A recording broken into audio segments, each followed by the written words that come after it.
के number 1 debate show महाबहस में मैं हूं आपके साथ मेनका चौधरी। और 2019 के लोकसभा चुनाव से पहले मोदी सरकार ने अपना अंतिम बजट पेश कर दिया। इस बजट से आम आदमी से लेकर अमीर आदमी तक, किसान मजदूर से लेकर मिडिल क्लास तक सभी को उम्मीदें थी।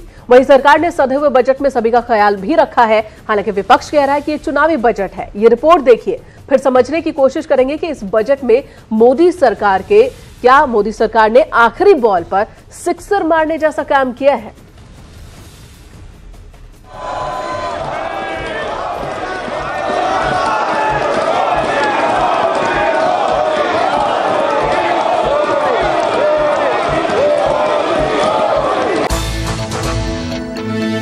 सबका साथ और सबका विकास वाली बिसात पर जब वित्त मंत्री के रूप में पीयूष गोयल ने अपना पिटारा खोला तो सबकी उम्मीदों को पंख लगाने की पूरी कोशिश की। किसान, मजदूर और मिडिल क्लास की मुराद में किसी को निराश नहीं किया। 2022 तक किसानों की आय दोगुना करने का लक्ष्य लेकर चल रही सरकार ने 2 हेक्टेयर तक जमीन वाले किसानों को 6,000 रुपए हर साल कैश देने का ऐलान कर दिया। 1 दिसंबर 2008 से लागू माने जाने वाली इस योजना में करीब 12 करोड़ किसानों को फायदा होगा। जो वल्नरेबल किसान हैं, जो छोटी जमीन रखते हैं, 2 हेक्टेयर तक की जिनकी जमीन है, 2 हेक्टेयर तक की जमीन को, उन सभी को सीधा उनके इनकम में सपोर्ट, डायरेक्ट इनकम सपोर्ट 6,000 रुपए प्रति वर्ष के हिसाब से देने का निर्णय सरकार ने किया है। किसानों की खाली जेब में खुशहाली का कैश पहुंचाने के अलावा मजदूरों और कामगारों पर भी दुलार दिखाने में कोई कसर नहीं छोड़ी।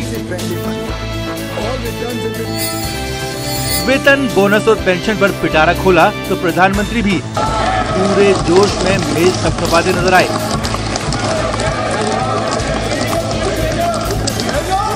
कम से कम 10 करोड़ अनऑर्गेनाइज्ड सेक्टर के कर्मचारी, लेबरर, वर्कर, सबको प्रधानमंत्री श्रम योगी मानधन का लाभ मिलेगा।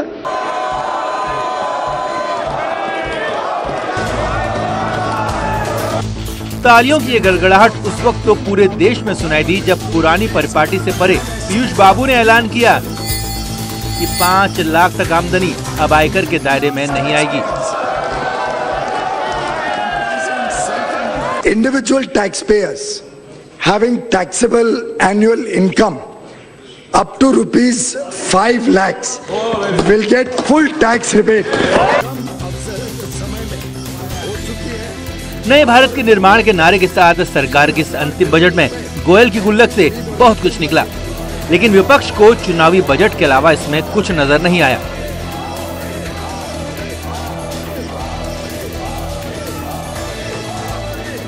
उनको आज क्यों याद आया? 4.5 साल, 5 साल ये क्यों भूले थे उनको? क्योंकि इनको लग रहा है कि अब चुनाव आने वाला है, कुछ ना कुछ हम फायदा देंगे, शायद हमें लोग वोट बटोर दें। बहरहाल बुनियादी सुविधाओं की सौगात हो, स्वास्थ्य, शिक्षा और बिजली की बात हो, या हो कामगार से लेकर साहूकार तक, सबको खुश करने की कोशिश। कमी तो कोई नहीं छोड़ी पीयूष बाबू ने, लेकिन सवाल ये है कि क्या किसान प्लस मजदूर प्लस मिडिल क्लास के इस बजट से बन पाएगी 2019 में बात? Bureau report, news 18।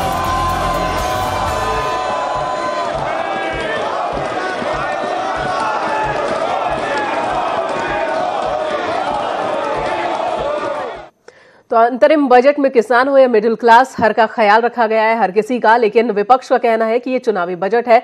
सरकार के अपने तर्क हैं कि हम ये घोषणा पहले करते, लेकिन हमें जो खजाना मिला था वो खाली था, और पहले हमने अर्थव्यवस्था को मजबूती दी और फिर इस तरह के वायदे लेकर आए हैं, इस तरह का बजट लेकर आए हैं। खैर, तर्क वितर्क अपनी जगह है, जनता जनार्दन ही बता सकती है कि किसके तर्क में कितना दम है। और इसी के लिए हमने आपसे सवाल किया है कि क्या बजट के जरिए, इस बजट के जरिए बीजेपी को चुनाव में बढ़त मिलने वाली है? ये सवाल है हमारा आज का आपसे, अपने दर्शकों से। इस सवाल के जवाब के रूप में आप @महाबहस पर ट्वीट कीजिए, हाँ नहीं पता नहीं, 3 ऑप्शन आपके सामने हैं। साथ ही आप अपनी राय भी इस मुद्दे पर हम तक भेज सकते हैं, जो कि हम प्रोग्राम के दौरान दिखाते भी रहते हैं। बड़ा पैनल इस वक्त हमारे साथ मौजूद है। अमिताभ अग्निहोत्री एग्जीक्यूटिव एडिटर इस वक्त हमारे साथ स्टूडियो में मौजूद हैं। चंद्रभूषण पांडे हैं प्रवक्ता बीजेपी, ओमकार नाथ सिंह है प्रवक्ता कांग्रेस, डॉक्टर अजीज खान है प्रवक्ता समाजवादी पार्टी, एमके अग्रवाल अर्थशास्त्री, प्रियंका गर्ग चार्टर्ड अकाउंटेंट है, हरनाम सिंह है किसान नेता है। सभी पक्षों को हमने भी अपने पैनल में जगह देने की कोशिश की है। अमिताभ जी, सबसे पहले आपसे ही, चुनावी बजट हो या कोई भी बजट हो, अगर जनता के नजरिए से देखें तो यह बजट कैसा है? चुनावी नजरिए से बाद में भी देख लेंगे। देखिए, मुझे लगता है कि जब संसदीय लोकतंत्र होता है तो स्वाभाविक है पार्टियां ही सरकार बनाती हैं और पार्टियों को ही चुनाव में जाना है। तो यह बात ही तर्कहीन हो जाती है कि फला योजना चुनाव के मद्देनजर है, फला घोषणा चुनाव के मद्देनजर है। सब कुछ चुनाव के ही मद्देनजर होना चाहिए। चुनाव मतलब जनता, जनता को केंद्र में रखने का सिलसिला 5 साल चलना चाहिए। मालिक तो वही है, वोट तो वही देगी ना। एग्जामिनर को दिमाग में रख के स्टूडेंट ने कॉपी लिखी, इसमें कोई अजब बात है? लिखना भी चाहिए, मार्क्स तो तभी मिलेंगे ना। तो सरकार किसी की हो, ये प्रक्रिया तो ठीक है। और राजनीतिक दल को जब चुनाव में जाना है तो स्वाभाविक है वो उसके तर्कश में जितने तीर है वो सब चलेगी, चलना भी चाहिए। आज के बजट पर दिन भर बहुत चर्चा हो गई, दर्शक भी देख ही रहे हैं सुबह से। मुझे 2-3 चीजें महत्वपूर्ण लगती हैं, मैं चाहता हूं उस पर बहस कन्फाइंड रहे। गैर जरूरी झांव से ना तो दर्शक को कुछ नया मिलता है, ना दर्शक की उसमें रुचि रहती है। मुझे लगता है अब तक झांव बाकी जगहों पर हो भी चुकी होगी, तो झांव की जो उत्कंठा होती है, इच्छा होती है, वो भी पूर्ण हो गई होगी। 8 बज भी गया, तो प्रवक्ताओं को थोड़ा अब मुझे लगता है कि वो ब्लड प्रेशर नॉर्मल होगा इस वक्त। 2-3 चीजें समझ आती हैं। किसान, मजदूर और वह मध्यम वर्ग जो 50-52 हजार रुपया महीना से कम पाता है। बाकी किस्सा कहानी में मैं नहीं जाना चाहता कि कैपिटल गेन और ये फलाना, हमारे उत्तर प्रदेश में आदमी समझ ही नहीं पाएगा कैपिटल गेन। वहां कैपिटल हो तो गेन हो, वो सब अर्थशास्त्रियों के लिए है विषय बहुत बड़े बड़े। फॉरेन एक्सचेंज रिजर्व, गाजीपुर से लेके बलिया तक, बस्ती से बहराइच तक पूछो, कौन जाने। मूल 3 बातें मुझे लगी जनता की दृष्टि से, खेत किसान, मजदूर और वह मध्यम वर्ग जिसकी आमदनी 50-52 हजार रुपया महीना से कम है। मोदी सरकार का पूरा राजनीतिक फोकस इसी पर रहा, बजट पर। पूरा बजट में जितना पॉलिटिकल इनपुट होता है वो यही है। बाकी ब्यूरोक्रेटिक इनपुट होता है जो बजट की लेंथ बढ़ाता है, उसका आकार बढ़ाता है स्पीच का। पॉलिटिकल लीडरशिप का काम होता है एक डायरेक्शन देना, 1 बिंदु, 2 बिंदु, 3 बिंदु, 4 बिंदु पर डायरेक्शन होता है। बाकी तो फिर वही है, फिल इन द ब्लैंक्स, वो ब्यूरोक्रेट कर देते हैं। हम लोगों ने पत्रकार के रूप में मेरे ख्याल से नहीं करते हुए भी 25-30 बजट तो देखे ही होंगे करीब से। यूएस पे 2-3 चीजें होती हैं। इसका एक राजनीतिक पहलू है जिस पर चर्चा होनी चाहिए। वो ये 10 से 12 करोड़ किसान इस प्रस्तावित योजना से लाभान्वित होंगे, 6,000 रुपए साल वाली से। 10 मानिए, 11-12 करोड़ असंगठित क्षेत्र के मजदूर इस नई पेंशन से लाभान्वित होंगे, जो एक मिनिमम कंट्रीब्यूशन करेंगे मंथली, और 60 साल की उम्र पे जब वो वृद्ध हो जाए, मेहनत नहीं कर पाए, मजदूरी नहीं कर पाए, तो उनको 3,000 रुपया महीना मिले। वहां से भी 10 पकड़ लो, 10 और 10 20 करोड़, और 3 करोड़ वो टैक्स पेयर हैं भारत में आज जिनकी महीने की आमदनी 50-52 हजार रुपए या उससे कम है। और एक ये भी सच है कि हिंदुस्तान में 50-52 हजार से ऊपर आमदनी वाले लोग हैं भी बहुत कम। यहां टीवी पे जितने लोग बैठे वो तो संभ्रांत लोग हैं, देश में निकलिए तो बहुत कम लोग हैं ऐसे। भारत में अभी बेसिस इतना कहां बढ़ा। तो 3 करोड़ वो 10 और 10 20 और 3 23 करोड़ को टारगेट किया मोदी सरकार ने। 17 करोड़ वोट पिछली बार मिले थे सरकार को, भाजपा को, और 11 करोड़ मिले थे कांग्रेस को। इसको इस अंक शास्त्र से भी जरा समझने की हम कोशिश करें। किसानों को पैसा देने की ये जो योजना है, ये मूलतः उड़ीसा और तेलंगाना से आई है। उड़ीसा और तेलंगाना में ये योजना चल रही है ऑलरेडी। एक पेज फंसेगा कि उड़ीसा और तेलंगाना के जो 2 हेक्टेयर वाले किसान हैं, क्या वो डबल लाभ लेंगे, राज्य का भी और केंद्र का भी, या एक योजना छोड़नी पड़ेगी उनको? ये अभी पेचीदगी बाद में तय होगी मेरे ख्याल से, नियम उपनियम जब बनेंगे। एक तो इस विषय पर चर्चा हो कि क्या ये 23 करोड़ जो टारगेट किया बीजेपी ने, इसमें से कितना अंश वोट में तब्दील हो सकता है और कितना नहीं। इस पर बहस होनी चाहिए राजनीतिक लोगों के माध्यम से, एक।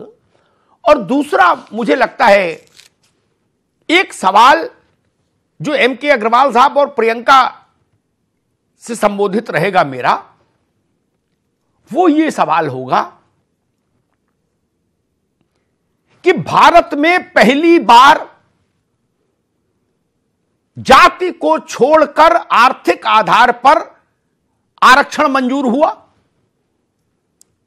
जिसके बिल में कहा गया, उद्देश्य में, ऑब्जेक्टिव्स में, कि यह वो वर्ग है जो अपना और अपने परिवार का भरण पोषण, लालन पालन, शिक्षा दीक्षा ठीक से नहीं कर पा रहा है गरीबी के कारण, इसलिए आर्थिक आधार पर इसको दुर्लभ होने के कारण, दुर्बल होने के कारण इसको आरक्षित वर्ग में माना जाए 10%।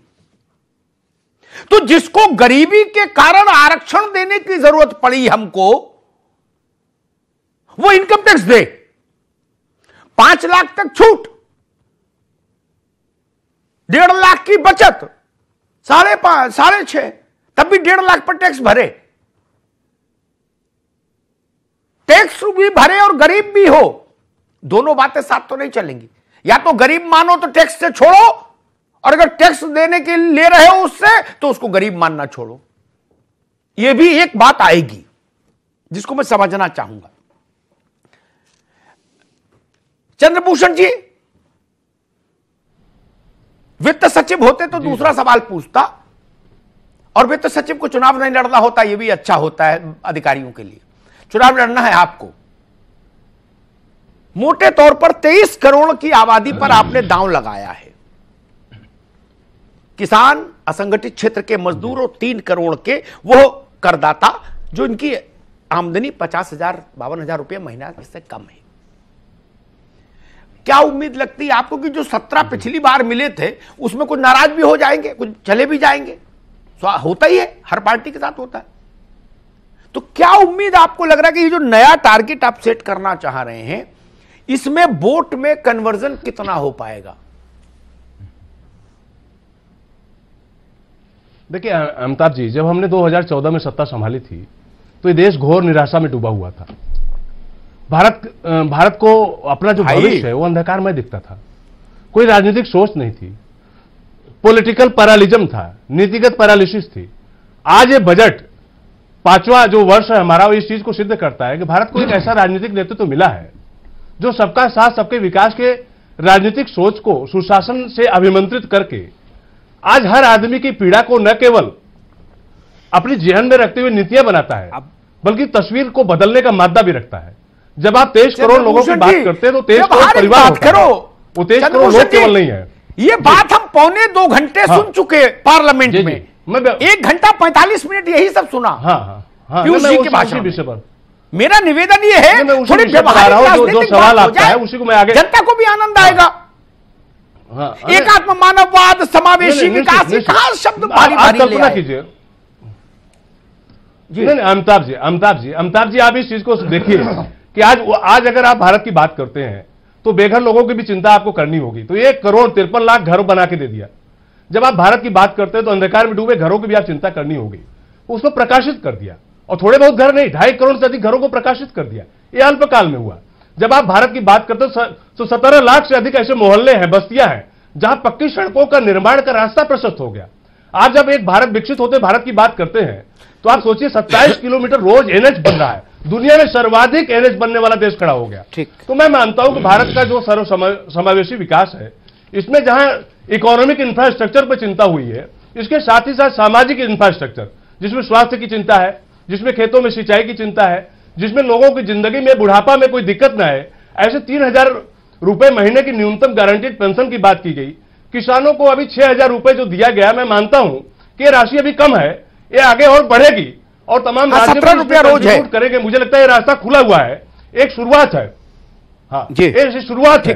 शुरुआत है, लेकिन आप यूरिया की बोरी के रूप में देखेंगे, डीएपी के बोरी के रूप में देखेंगे।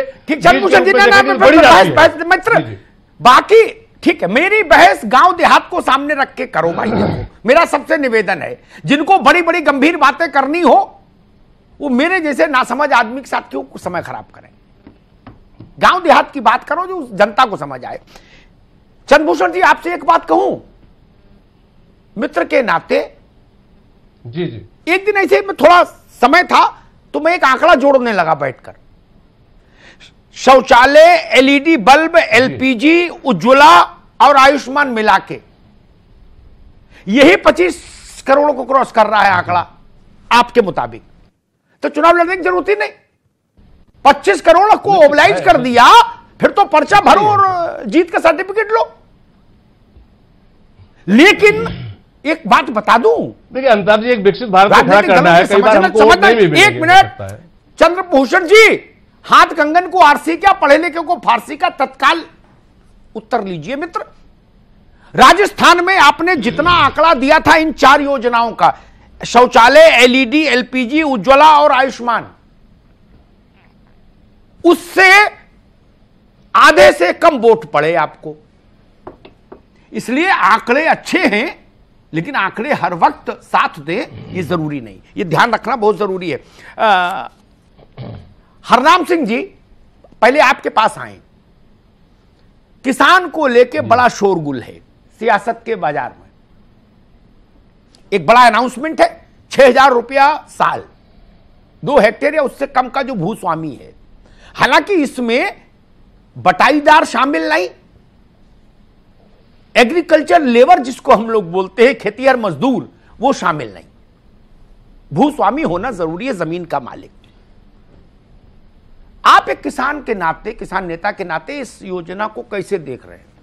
जब ये योजना जमीन पर जाएगी तो कितना राहत ले जाएगी अपने साथ, किसान को कितनी संतुष्टि होगी, उसका जीवन स्तर में कठिनाइयां कितनी कम होंगी?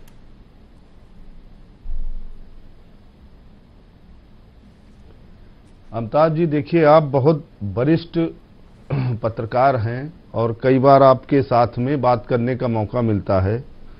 हमसे ज्यादा आप समझ रहे हैं और किसान आंदोलन को बहुत नजदीकी से आपने देखा है।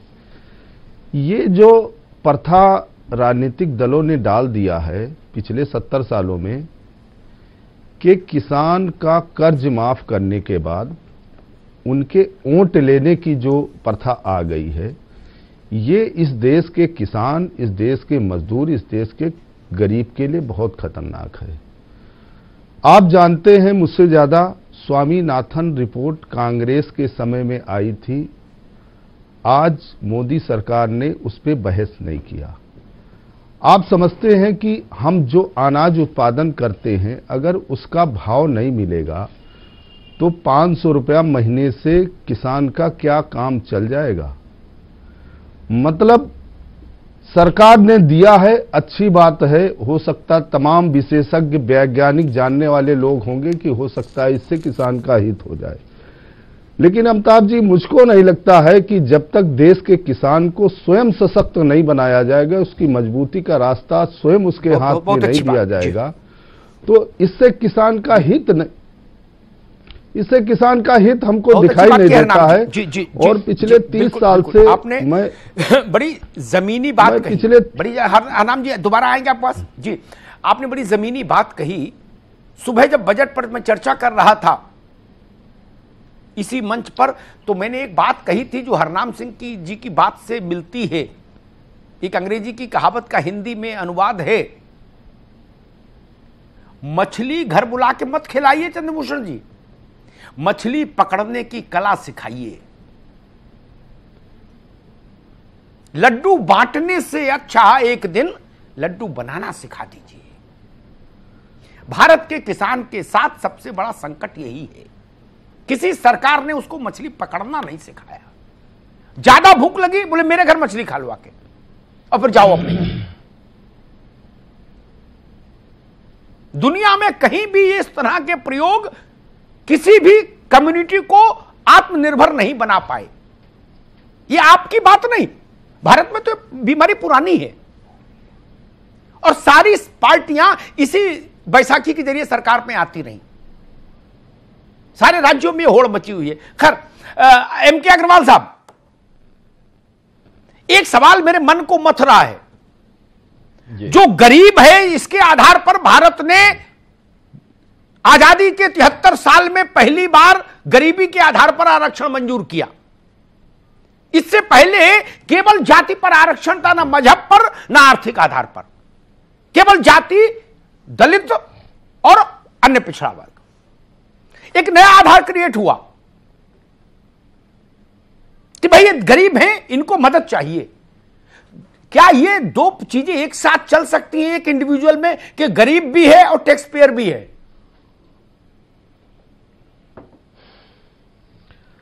हमारे ख्याल से जो आप कह रहे हैं विरोधाभास है, और ये विरोधाभास कहां से आया?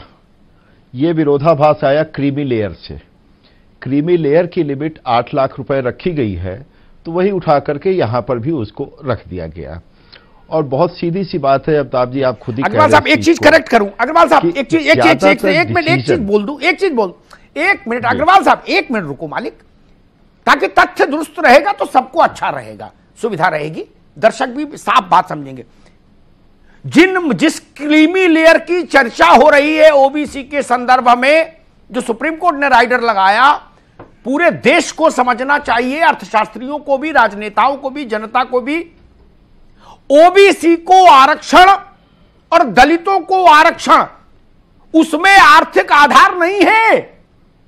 आप अमीर भी हैं बहुत, दलित हैं तो भी आरक्षित हैं। बाबा साहब ने कहा था आरक्षण गरीबी हटाओ अभियान नहीं है, उनका आधार ही जाति है, यहां तो आधार ही गरीबी है। केस डिफरेंट है अग्रवाल साहब।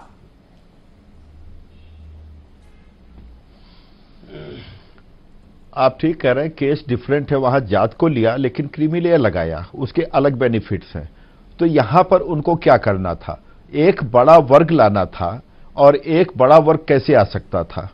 अगर वो मान लीजिए जैसा आप चाह रहे हैं कि वो 2 लाख रुपए लगा देते, तो 2 लाख रुपए में मेजर चंक उनका छूट जाता। सवाल यह कि उसी के बेसिस पर होना है। और आप देखिए पॉलिटिकली कोई भी इस तरह का एडवेंचर जो होता है वो वोट बैंक पॉलिटिक्स के तहत होता है। और सबसे बड़ी चीज है कि हमारे यहाँ का जो वोट बैंक पॉलिटिक्स, उसके लिए दूसरे लोग बैठे हैं। अग्रवाल साहब, वोट बैंक पर चर्चा करने के लिए काफी राजनेता हैं पैनल में, वो चर्चा करेंगे। प्रियंका गर्ग, वही सवाल आपसे पूछना चाहता हूं जी। मैंने दुनिया में कहीं ऐसी नजीर नहीं देखी कि अमिताभ अग्निहोत्री को कलेक्टर ने कहा कि आप गरीब हो, यानी सरकार ने कहा, शासन ने, और इनकम टैक्स वाला आ गया बोले भाई टैक्स दो। दुनिया में कहीं ऐसा नहीं। नो, ऐसा विकट कंट्राडिक्शन कहीं संभव है? क्यों है भाई? अगर वो वर्ग जिसको अभी संसद ने कानून बनाया सिर्फ एक ही आधार पर कि वो गरीब हैं, वो अपने संतान की शिक्षा दीक्षा नहीं करा सकते, लेकिन वो इनकम टैक्स के दायरे में है, फिर क्यों?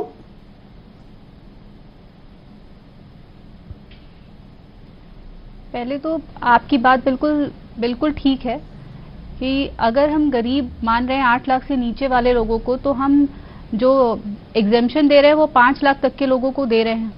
तो गरीब 5 लाख के अंदर वाले हैं या 8 लाख के अंदर वाले हैं, इसमें बड़ा कंफ्यूजन है। लेकिन जहां तक मेरा मानना है और जहां तक मेरा आइडिया है कि 8 लाख की जो सीमा रखी गई है गरीबी रेखा के नीचे की, उसमें पूरी परिवार की आय को शायद 8 लाख तक माना गया है कि अगर परिवार की आय 8 लाख है तो वो गरीबी रेखा के नीचे है। और जो अभी इनकम टैक्स की बात हो रही है उसमें 5 लाख इंडिविजुअल की इनकम मानी जा रही है। तो कहीं ना कहीं अगर हम परिवार में अगर 2 लोग कमाने वाले हैं और 5-5 लाख कमाते हैं तो उस हिसाब से वो गरीबी रेखा के नीचे भी रहेंगे और 8 लाख के नीचे भी कवर हो जाएंगे। एक चीज और है कि मैक्सिमम जो मिडिल क्लास माना जाता है वो ज्यादातर अगर कहा जाए तो सैलरीड लोगों को मिडिल क्लास के अंदर शायद रखा जाता है। तो जो सैलरीड एम्प्लॉय अगर 10 लाख रुपए कमाता है और उसने हाउसिंग लोन ले रखा है और इन्वेस्टमेंट्स अपने 1.5 लाख के पूरे कर रखे हैं, उसके अलावा उसको स्टैंडर्ड डिडक्शन है, तो ये सारा मिलाकर भी वो टैक्स स्लैब में 0% टैक्स में आ जाएगा। उस हिसाब से अगर देखा जाए तो 8 लाख के अंदर वाले लोग गरीबी रेखा के नीचे चल रहे हैं, जहां तक मेरी एनालिसिस कहती है प्रियंका जी। और बाकी कंफ्यूजन की स्थिति तो अभी है ही है। जी आपकी एनालिसिस ठीक है, लेकिन हमने गांव, ये रिजर्वेशन है गांव देहात के लोगों के लिए, ठीक है ना, शहर में तो ऐसे लोग मिलना कम है। उन लोगों में परिवार में जैसे कोई कमाने लायक होता, बेटा ही कमा रहा है अभी गांव में, बेटी तो नौकरी करने वाली स्थिति हम तो देख रहे उत्तर प्रदेश के गांव में, बिहार के गांव में, ठीक है ना। बिटिया का पढ़ना ही मुश्किल है। आज भी भारत इतना नहीं बदला जितना टीवी पे बदल गया, जमीन पर। टीवी पे ज्यादा तेजी से बदल गया, जमीन पर धीरे बदला है। मैंने नहीं देखा कि एक घर में 4 वयस्क हैं तो चारों कमा रहे हैं। पूरा किसान का परिवार साल भर पानी में खड़ा रहता है तो 1.5 रुपया किलो लहसुन बेचता है। कहां से आंकड़े, कहां से तर्क आते हैं। ठीक बात है। अजीज खान, किसान, मजदूर और मध्यम वर्ग, ये भारत की राजनीति को तय करने वाला सबसे बड़ा वर्ग है और दुनिया में कहीं इतना बड़ा मध्यम वर्ग नहीं जितना बड़ा मध्यम वर्ग भारत के पास है। बीजेपी ने इन तीनों बड़े, वोटर भी सबसे ज्यादा यही है, मतलब वोट भी सबसे ज्यादा यही करते हैं। जो बहुत बड़ा हो गया वो वोट देने में कम जाता है, लेकिन किसान सत्ता में लाने के लिए और सत्ता से हटाने के लिए सुबह 5 ही बजे निकल पड़ता है गमछा बांध के वोटिंग के दिन। मजदूर भी वोट करता है और मध्यम वर्ग भी करता है। आंकड़े यही बताते हैं। उन तीनों को बीजेपी ने एड्रेस किया है इस बजट में। कम ज्यादा पर जिरह हो सकती है, लेकिन दरवाजा खटखटाया है। आपको लगता है विपक्षी दलों के लिए ये एक चिंता की बात होगी? देखिए अमिताभ जी, पूरे दिन इसी पे चर्चा रहा है और वाकई में आपने बहुत ही गंभीर सवाल उठाया। बहुत सारी बातों पे आपने चर्चा नहीं करना मुनासिब समझा और आपने जैसा कि आज कहा कि आज चर्चा बहुत ही सीमित दायरे में हो और जो कि गांव देहात के लोग समझें, तो हमें उसी पे चर्चा करनी चाहिए और मैं लग रहा उसी पे चर्चा हम आज करना बेहतर है। एक बात, मोटा मोटा आंकड़ा हम लोग समझ लें कि जिस तरीके से अब तक हमने देखा 5 साल के टेन्योर में, 5 साल में सबसे ज्यादा अगर चला गया और सबसे ज्यादा धोखा अगर हुआ है तो किसान के साथ धोखा हुआ है। 5 बजट 5 साल का, 5 साल में ये 6ठा अंतरिम बजट है। हम ये जानना चाहते हैं कि आखिर उस 5 बजट में किसानों के लिए क्या रहा, ये बीजेपी को बताना पड़ेगा। और अगर उसने किसानों को लॉलीपॉप देने की कोशिश की तो सबसे पहली बात हम ये जानना चाहते हैं कि इस 500 रुपए महीने में अगर एक परिवार को 17 रुपए एक दिन का मिलता है और अगर 5 परिवार में 5 सदस्य है तो 3 रुपया 30 पैसा एक सदस्य के खाते में आता है। 3 रुपया 30 पैसा, तो अमिताभ जी चाय भी 3 रुपया 30 पैसे की नहीं मिलती है। ये किसानों के साथ जले पे नमक छिड़कने की तरह है। ये कहीं ना कहीं किसानों को पूरी तरह से कहीं ना कहीं उत्तेजित करने वाली बात है। अभी हरनाम जी बता रहे थे, किसान नेता, बड़े नेता हैं, उन्होंने जैसी बात कही कि एमएसपी देने के बजाय उनको तमाम ऐसे बहुत सारे रास्ते, स्वामीनाथन रिपोर्ट को लागू करने के बजाय आप उनको झुंझुना पकड़ा रहे हैं। आप चाहते हैं कि वो जो 67,000 आत्महत्या किसानों ने किया वो भूल जाए, आज बेरोजगारी भूल जाए लोग, क्या झुंझुना पकड़ाना चाह रहे हैं मजदूर सेक्टर को, किसान सेक्टर को? कहीं ना कहीं 2019 को साधने की जो कोशिश की है, लेकिन किसान इस बात को समझ रहा है, उसे तो इसमें गुनाह क्या भाई? 2019 को क्यों नहीं साधे? अपने सड़कों आप भी साध रहे हो, वो भी साध रहे हैं मालिक है अमिताभ जी। ठीक है, सर, ठीक बात है अजीज खान साहब, ठीक बात है।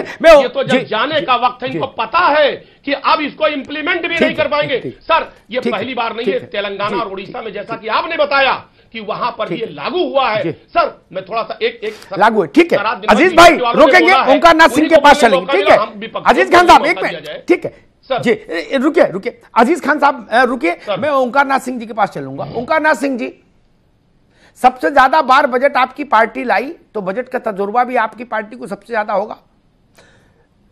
वही मूल सवाल, किसान, मजदूर और मध्यम वर्ग, मात्रा में, और वोट तो मात्रा का खेल है, संख्या का, मात्रा में ये सबसे बड़ा वर्ग है देश का। इसको साधने की जो भाजपा ने कोशिश की है इस बजट के जरिए, आपकी नजर में कहां तक सध रहा है, कहां तक नहीं सध रहा है?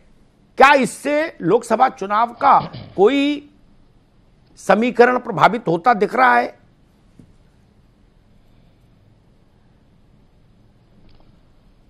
मैं बड़ी बातों में जाते हुए सीधे पॉइंट पे आ रहा हूं, क्योंकि समय कम है। वित्त मंत्री ने जब बजट पेश किया, तो बजट पेश करने के 4 मिनट के अंदर ही उन्होंने कहा कि सरकार ने महंगाई की कमर तोड़ दी, और जैसे ये बात कही तुरंत पानी पीने लगे। अब सुनिए, महंगाई के 2 उदाहरण आपके सामने रख रहा हूं। उज्ज्वला योजना के तहत जिन महिलाओं ने सिलेंडर लिया है, पेट्रोलियम मिनिस्ट्री ने यह कहा कि 80% लोगों ने उसकी रिफिलिंग नहीं करा पाए। ये इनकी महंगाई है, 750 से 900 का क्या कहते हैं मिल रहा है सिलेंडर। दूसरी चीज, जब यूपीए की सरकार थी तो कच्चा तेल की कीमत ओपन मार्केट में $140 तक थी, लेकिन किसानों को तेल 50 रुपए में मिलता था। आज $40 से $50 की कीमत हो गई है और तेल 70 रुपए मिल रहा है। ये इनके महंगाई की मार है। अब आप देख लीजिए, इन्होंने बड़े जोर शोर से, असल में बजट आधा लोग समझे आधा नहीं समझे, क्योंकि वित्त मंत्री कभी अंग्रेजी बोलते थे, कभी हिंदी बोलते थे। जब हिंदी बोलते थे तो अंग्रेजी वाला नहीं समझ पाता था, और जब अंग्रेजी बोलते थे तो हिंदी वाला नहीं समझ पाता था। क्योंकि कई लोग ऐसे हैं जिनको हिंदी आती है तो इंग्लिश नहीं आती, और जिनको इंग्लिश आती है उनको हिंदी नहीं आती। नहीं, आप तो टीवी पर अनुवाद की सुविधा, जो इन्होंने कहा था, हमने 3 लाख, अच्छा सर सुन लीजिए, सर सुन लीजिए, 3 लाख करोड़ रुपया इन्होंने सेना के लिए रक्षा बजट आवंटित किया। बड़ी तालियां बजी साहब। 2014-15 में इन्होंने 3,08,753 करोड़ आवंटित किया था, और आज 4 साल के बाद 3 लाख करोड़ आवंटित करके ताली बजा रहे थे। क्यों? क्योंकि इन्होंने 15-16 में, 16-17 में, 17-18 में घटाते चले गए। 2,70,000 15-16 में किया, 16-17 में 2,75,000 किया, और 17-18 में 2,64,000 किया, इसलिए ताली बजवा रहे थे। ठीक है। अब आप देखिए, इन्होंने कहा कि हाँ, अब इन्होंने अचानक सरकार को गायों की याद आ गई। योजनाओं के बारे में देख लीजिए, 750 करोड़ रुपया इन्होंने गाय के बारे में खर्च करने की बात की।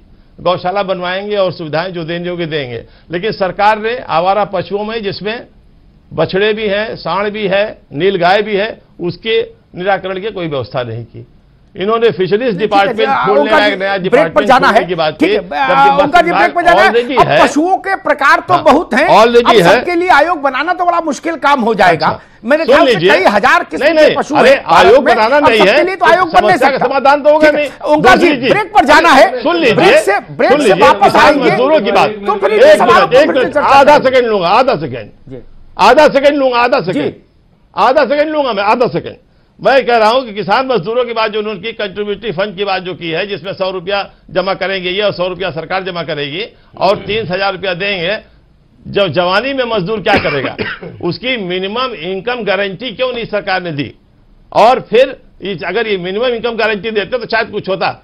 राहुल गांधी ने छत्तीसगढ़ में ऐलान किया है कि हमारी सरकार बनेगी तो हम मिनिमम इनकम गारंटी देंगे और हर गरीब को 1800 रुपया देंगे। 9 मन तेल होगा तो राधा नाचेगी। और आज दिन के 11:05 पर वित्त मंत्री पीयूष गोयल ने बजट पढ़ना शुरू किया, और बजट स्पीच खत्म होने के बाद से ही चर्चा जारी है। हम बेहद अहम नजरिए से चर्चा कर रहे हैं कि इस बजट से आम जनता को कितना लाभ। अमिताभ जी, अग्रवाल साहब, एक छोटा सा सवाल, छोटा सा उत्तर, समय कम है, मैं सबके पास जाना चाहूंगा। शुरुआत में जब घोषणा हुई, टैक्सेस के पार्ट जब आया, तो लगा कि 5 लाख तक पर छूट, उसके बाद टैक्सेबल। 2 घंटे बाद उसका क्लेरिफिकेशन आ गया कि ना ना, जिनकी 5 लाख तक इनकम है उन्हीं को छूट, बाकी किसी को नहीं। यानी अगर किसी की 10 लाख है तो ऐसा नहीं होगा कि 5 लाख एग्जेम्प्टेड, फिर 5 लाख पर टैक्स कैलकुलेट हो। कुछ झटका लगा अग्रवाल साहब?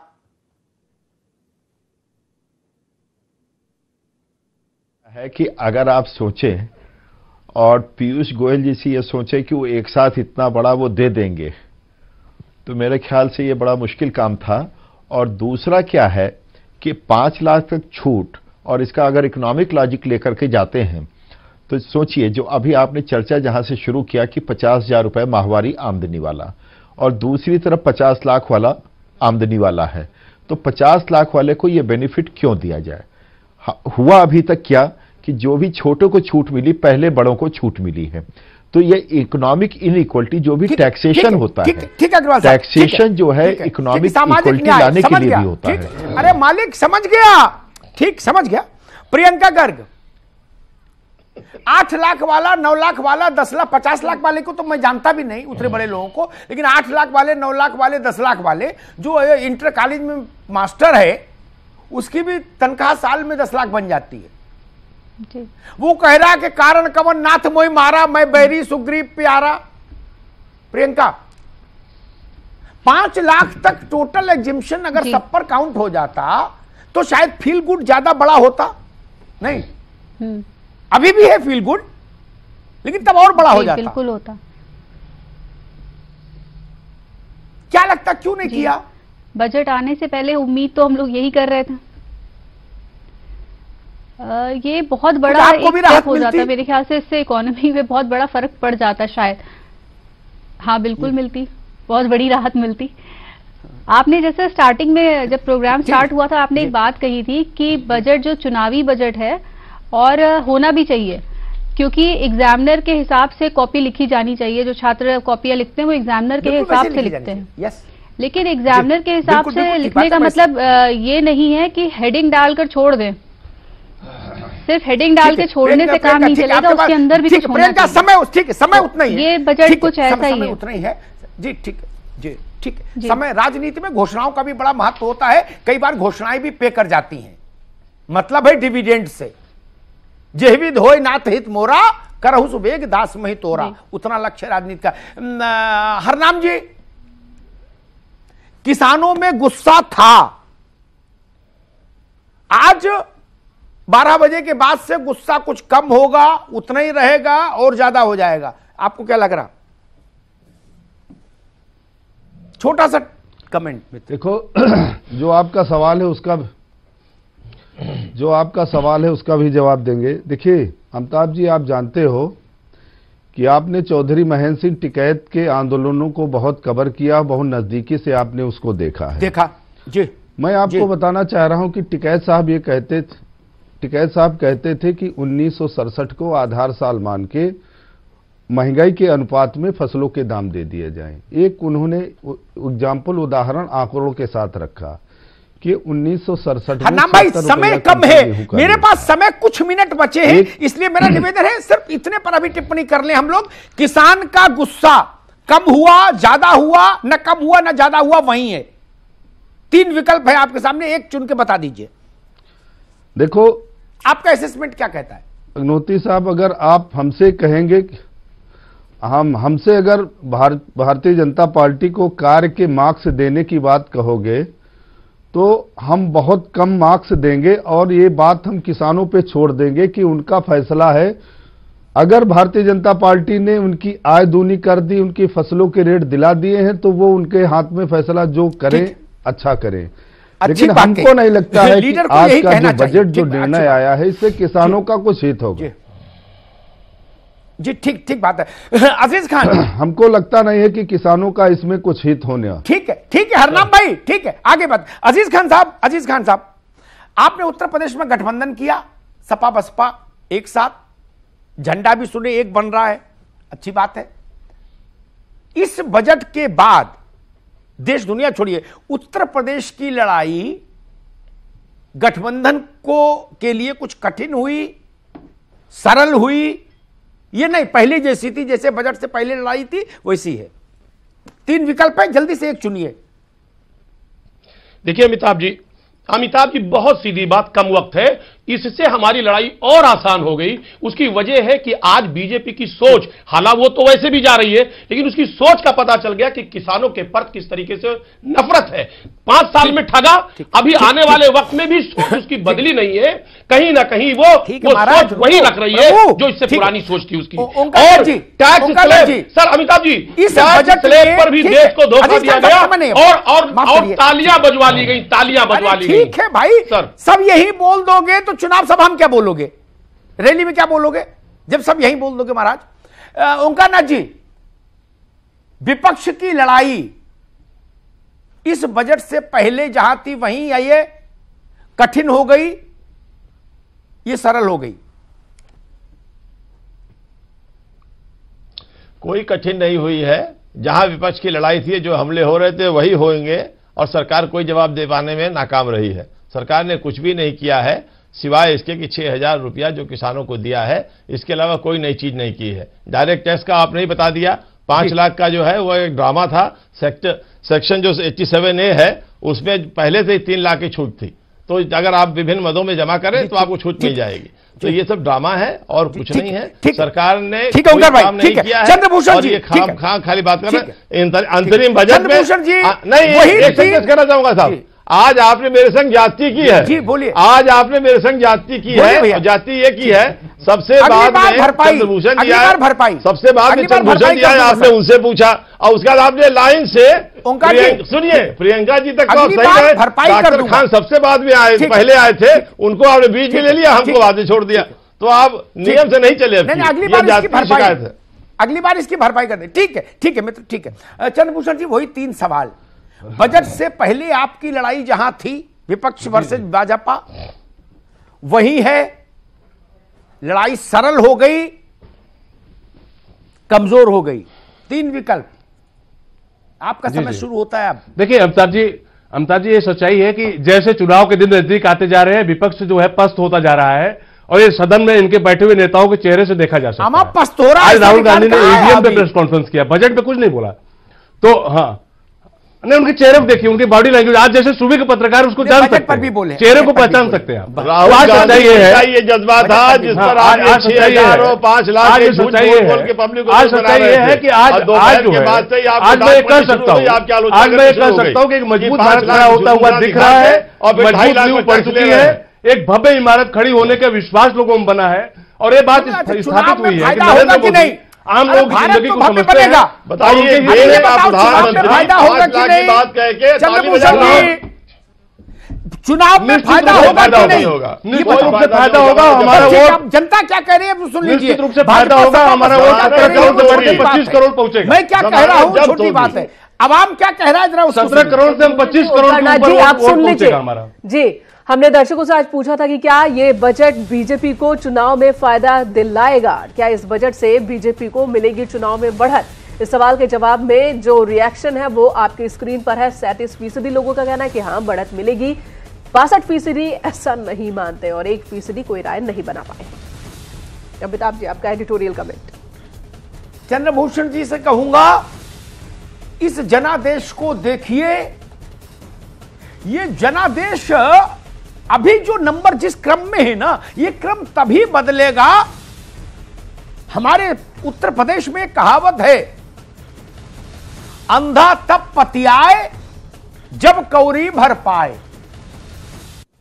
मेरे ख्याल से सब लोग मतलब समझ गए होंगे, यूपी की आंचलिक भाषा है, जानते ही नहीं। अंधा तब पतियाए जब कौरी भर पाए। बजट, संसद, दूरदर्शन, इनसे बात नहीं बनेगी। अब जनता इतनी सजग जरूर हो गई, इतनी चैतन्य हो गई, मेरे घर में सामान आ जाएगा तो मानूंगा आ गया। लिखा पढ़ी पर भरोसा नहीं, ये आंकड़ा यही बता रहा है। लंबी तकरीर मैं भी नहीं करूंगा। सुबह से बोल ही रहे हैं बजट पर, लेकिन ये पोल ये बता रहा है कि जनता राजनीतिक भाषणों पर, वादों पर, ऐलानों पर किसी के भरोसा नहीं करती, उतनी ही बात पर भरोसा करती है जो करके दिखा दो। पहली बड़ी चुनौती यह होगी भारतीय जनता पार्टी की सरकार के सामने, जो मैं मानता हूं कि 2,000 सही फर्स्ट इंस्टॉलमेंट फार्मर्स के लिए, उसको अधिसूचना जारी होने तक ट्रांसफर कराना होगा। एटा, इटावा, फर्रुखाबाद, झांसी, जालौन, पडरौना, कुशीनगर, अंबेडकर नगर, यहां के किसान के खाते में नहीं पहुंचा देहरादून, चमोली, तो फिर मामला गड़बड़ है भैया चंद्रभूषण जी। क्योंकि अब यह आंकड़ा बता रहा है कि जनता विश्वास नहीं कर रही, वो कहीं जब हो जाएगा तो बधाई देंगे। जनता राजनेताओं से के व्यवहार से ऐसा उसका मानस बन गया कि ना, चिट्ठी से लड्डू नहीं खिला सकते, लड्डू भेजिए तो बात करेंगे। बोले हमारी तरफ से लड्डू खा लेना तो नहीं खुश होती जनता, लड्डू साक्षात आए तो मानेगी। यह आंकड़ा तभी बदलेगा, अन्यथा नहीं बदलेगा किसान का। और वही स्थिति अब शायद मेरे ख्याल से मजदूर के लिए जो पेंशन है उसके लिए तो समय नहीं है कि वो स्थिति एग्जीक्यूशन में जा पाए, उतना समय नहीं। टैक्स की बात जरूर है, इसका लाभ आपको मिलेगा, लेकिन हां ये वर्ग भी बड़ा है, 50,000 रुपया मासिक वाला, मैं इससे भी सहमत हूं। मैं अपने मित्र अग्रवाल साहब की भी उस बात से सहमत हूं कि जिनको 20 लाख 25 लाख साल में इनकम है वो छूट चाहते भी क्यों है। ठीक बात, अच्छी बात है, मैं उससे सहमत हूं, छोड़ना चाहिए। लेकिन एक बात और कहूंगा, शायद कम आंकड़ा इस प्रकाश में आया होगा, पिछले आंकड़े इकोनॉमिक सर्वे के ही शायद ये बताते हैं, अगर मैं सही ध्यान कर रहा हूं, इनकम टैक्स के मसले पर बहुत शोर होता है बजट के दिन, और सबसे ज्यादा ताली भी आज पार्लियामेंट में इनकम टैक्स पर ही मची। एक आंकड़ा मैंने देखा चंद्रभूषण जी, प्रति 100 वोटर, भारत में प्रति 100 वोटर में 6 लोग इनकम टैक्स पे ही हैं सर, मतलब फॉर्म भरते हैं। क्या ये आंकड़ा इतना बड़ा नहीं कि ये किसी चुनाव के नतीजे पलटते। चुनाव के नतीजे पलटने के लिए तो 12 करोड़ खुदरा कारोबारी भारत के, 50% आबादी की हितखेती से जो जुड़ी है वो, और 48 करोड़ लोग वो जो श्रमिक की भूमिका में है, ऑर्गेनाइज और अनऑर्गेनाइज सेक्टर। लोकतंत्र में तो वही सरकार का आना जाना तय करते। ये इनकम टैक्स वाला वर्ग अग्रवाल साहब के लिए बड़ा हो सकता है, प्रियंका जी के लिए, लेकिन वोट की राजनीति में बहुत छोटा वर्ग है। प्रति 100 वोटर 6 लोग इनकम टैक्स का फॉर्म भरते हैं, डिक्लेरेशन। ये जरूर ध्यान रखिएगा। धन्यवाद। महाबहस में खास मेहमानों का बहुत बहुत धन्यवाद। आज